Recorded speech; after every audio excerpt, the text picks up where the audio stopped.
नमस्कार। अक्सर हम सोचते हैं कि मौसम बस यूं ही बदल जाता है, कभी धूप कभी बारिश। लेकिन क्या कभी सोचा है कि इसके पीछे की असली वजह क्या है? आज हम उन अनदेखी ताकतों की दुनिया में उतरेंगे जो हमारे आसमान में लगातार टकराती हैं और हमारे मौसम का पूरा मिजाज तय करती हैं। कभी ऐसा हुआ है कि एक बहुत ही बढ़िया धूप वाले दिन का मजा ले रहे हो और अचानक से आसमान में काले बादल छा जाते हैं और जोरदार तूफान शुरू हो जाता है। ये कोई जादू नहीं है, बल्कि हमारे सिर के ठीक ऊपर चल रही एक जबरदस्त जंग का नतीजा है। तो चलिए इस जंग की पूरी स्ट्रैटेजी को स्टेप बाय स्टेप समझते हैं। हम शुरू करेंगे आसमान के इन अनदेखे मैदाने जंग से। फिर जानेंगे कि ये फ्रंट आखिर होता क्या है। हम कोल्ड फ्रंट और वार्म फ्रंट के अटैक और डिफेंस को समझेंगे, देखेंगे कि जब मामला बीच में अटक जाए तब क्या होता है, और सबसे आखिर में ये जानेंगे कि ये सब समझना हमारे लिए इतना जरूरी क्यों है। तो जैसा कि किसी भी बड़ी लड़ाई में होता है, सबसे पहले हमें इसमें शामिल प्लेयर्स से मिलना होगा। और मौसम के इस खेल में हमारे मुख्य खिलाड़ी हैं एयर मासेस, यानी वायु राशियां। तो ये वायु राशि या एयर मास है क्या?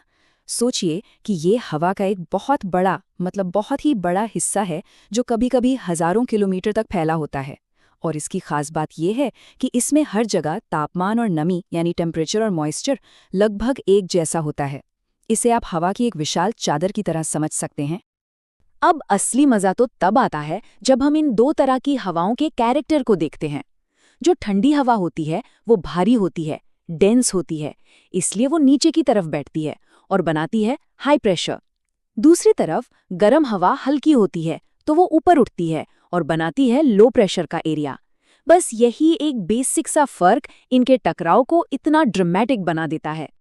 तो अब सवाल ये है कि जब ये दो अलग अलग नेचर वाली विशाल हवाएं एक दूसरे से मिलती हैं तो होता क्या है? एक जबरदस्त टकराव होता है, और इसी टकराव की जो बाउंड्री लाइन होती है उसे ही हम फ्रंट कहते हैं। तो फ्रंट असल में वो बाउंड्री या ट्रांजिशन जोन है जो दो अलग अलग एयर मास को अलग करता है। यही वो जगह है, वो असली बैटल ग्राउंड जहां सारा एक्शन होता है, यही मौसम बनता है। ये वो अदृश्य रेखा है जिसके सहारे बादल बनते हैं, बारिश होती है और हवाएं जलती हैं। चलिए अब सबसे पहले तरह के फ्रंट से मिलते हैं, कोल्ड फ्रंट। इसे आप आसमान का एक एग्रेसिव अटैकर समझ सकते हैं, एक स्नो प्लो की तरह जो अपने रास्ते में आने वाली हर चीज को जबरदस्ती धकेलता हुआ आगे बढ़ता है। तो ये काम कैसे करता है? देखिए, भारी ठंडी हवा तेजी से आगे बढ़ती है, और क्योंकि भारी है तो ये हल्की गर्म हवा के नीचे घुस जाती है, उसे जबरदस्ती और बहुत तेजी से ऊपर की तरफ धकेलती है। और जब गर्म हवा इतनी तेजी से ऊपर उठती है तो बनते हैं ऊंचे ऊंचे गरजने वाले तूफानी बादल। तो जब भी कोई कोल्ड फ्रंट आता है ना, तो पता चल जाता है टेम्परेचर अचानक से गिर जाएगा, जोरदार बारिश होगी, हो सकता है बिजली कड़के या ओले भी पड़ें, हवाएं एकदम से तेज और तूफानी हो जाती हैं। लेकिन अच्छी बात यह है कि ये लड़ाई जल्दी खत्म हो जाती है। इसके गुजरते ही मौसम एकदम साफ, ताज़ा और ठंडा हो जाता है। अब कोल्ड फ्रंट के जोरदार हमले से एकदम उल्टा है वार्म फ्रंट। ये कोई स्नो प्लो नहीं, बल्कि एक धीमा और शांत रैंप है, एक जेंटल चढ़ाई। इसमें क्या होता है, हल्की गर्म हवा आगे बढ़ती है और बहुत धीरे धीरे ठंडी भारी हवा के ऊपर चढ़ जाती है या फिसल जाती है।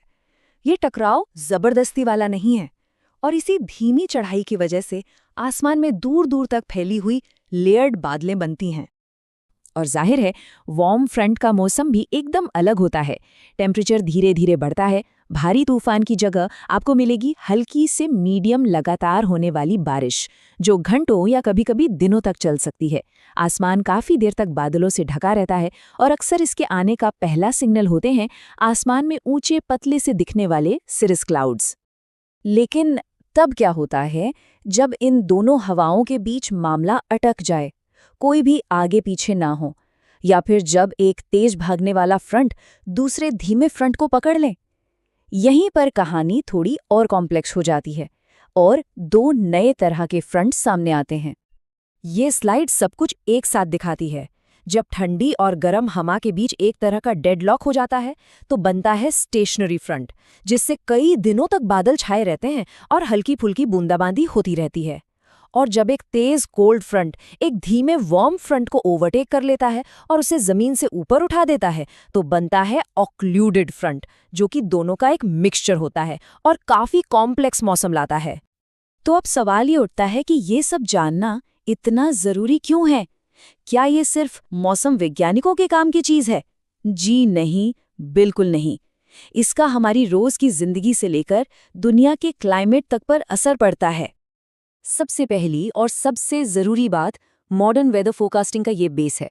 जब हम फोन पर देखते हैं कि कल बारिश होगी, तो उसके पीछे कोई मौसम वैज्ञानिक इन्हीं फ्रंट्स की चाल को ट्रैक कर रहा होता है। ये एविएशन सेफ्टी यानी हवाई जहाज़ों की सुरक्षा के लिए बहुत ज़रूरी है।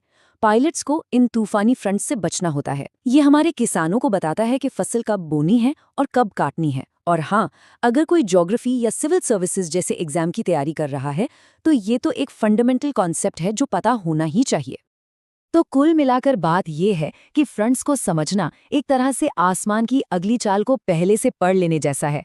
ये हमें तैयार रहने और इस प्लैनेट की ताकतों को बेहतर ढंग से समझने की शक्ति देता है। और ये हमें एक बहुत बड़े और ज़रूरी सवाल पर लाकर छोड़ता है। जैसे जैसे हमारी दुनिया का तापमान बढ़ रहा है, ग्लोबल वार्मिंग हो रही है, आसमान की इन युद्ध रेखाओं, इन फ्रंट्स का बर्ताव कैसे बदल सकता है? क्या तूफान और तेज होंगे? क्या बारिश का पैटर्न बदल जाएगा? ये वो सवाल हैं जिनके जवाब आने वाले सालों में साइंटिस्ट खोजेंगे, और ये वो सवाल हैं जिनका असर हम सब पर पड़ेगा।